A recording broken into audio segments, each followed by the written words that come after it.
Initially, this video was going to be about the dark age of comics, the 90s, anti-hero and all that. But I realized that there were way too many people who have done this job much better than I ever could. So instead, I decided to talk about the comic books that help the industry move out of the dark age and into a more modern era, for the lack of a better term. And yes, before anyone says anything, of course there were good comics even during the 90s dark age era or whatever you want to call it. But they weren't exactly the mainstream comic books of the time. Sure, like I said, Doom Patrol, Sandman, The Max, and of course Spawn were very good comics. But they always were underneath the... Well, let me just show you all an image.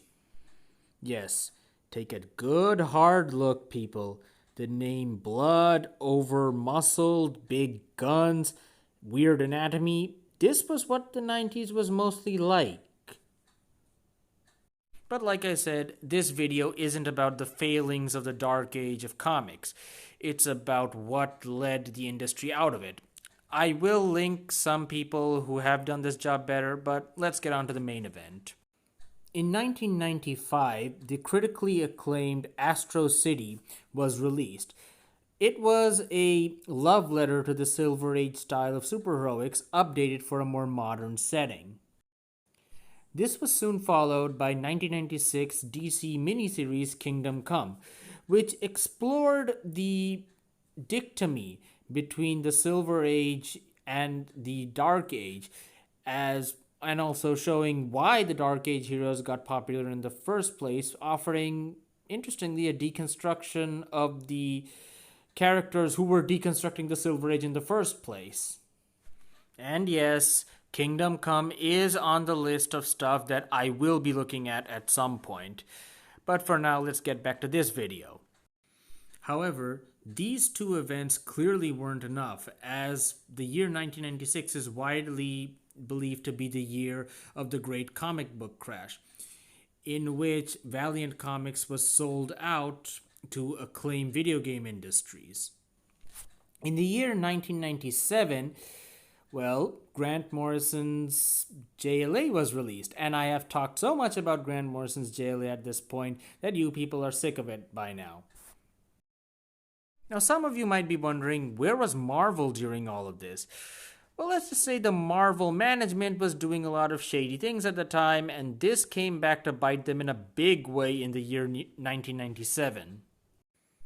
For those of you wondering what that means, in the year 1997, Marvel filed bankruptcy. Yes, the once biggest publishing giant of the comic book industry was now being scrutinized by the courts, as the entire industry kept hanging on life support at this point. What happened with the bankruptcy stuff is a lot of legal issues that aren't really relevant to this video, but instead let's get back to the comics. In the year 1998, Jimmy Palmiotti and Joe Quesada of Event Comics created a small imprint called MarvelKnights, where they took 4 of the lowest selling characters of Marvel at the time, Daredevil, the Inhumans, Black Panther, and the Punisher, and made some pretty great stories with them. Well, 3 of them. Punisher would take a little bit more work, but this was the shot in the arm that Marvel needed. Some good stories to get the fans back on their side. In the meantime, the more underground, niche, thought-provoking comics started to come to the forefront. I mean, Sandman wasn't exactly niche, but its popularity was nowhere near that of the headliners. But thanks to Warren Ellis' work on Transmetropolitan, Planetary, and of course the image I'm showing you, TheAuthority, fans also started to realize that thought-provoking, story-driven comics could be something interesting.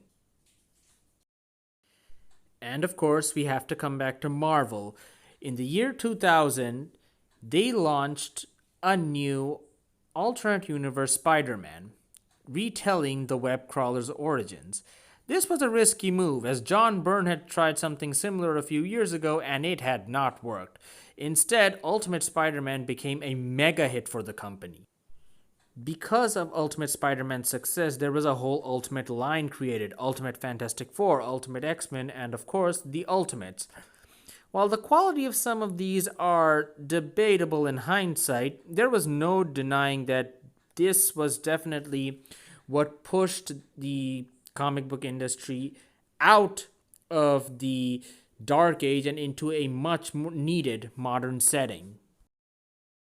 While some may argue that the Dark Age never truly ended as the multi-crossovers still go on, the excess of the 90s has been toned down, so I think it's fair to say it ended somewhere around the year 2000. So why this video?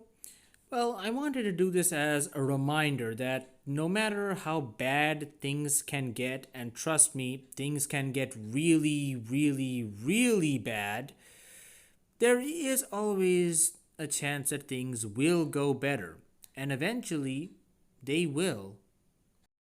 Well, that puts an end to this video. Please don't forget to like, comment, share, subscribe, the whole 40 yards or 9 yards. I don't really know what they call it. And join me next week as I disassemble the Avengers.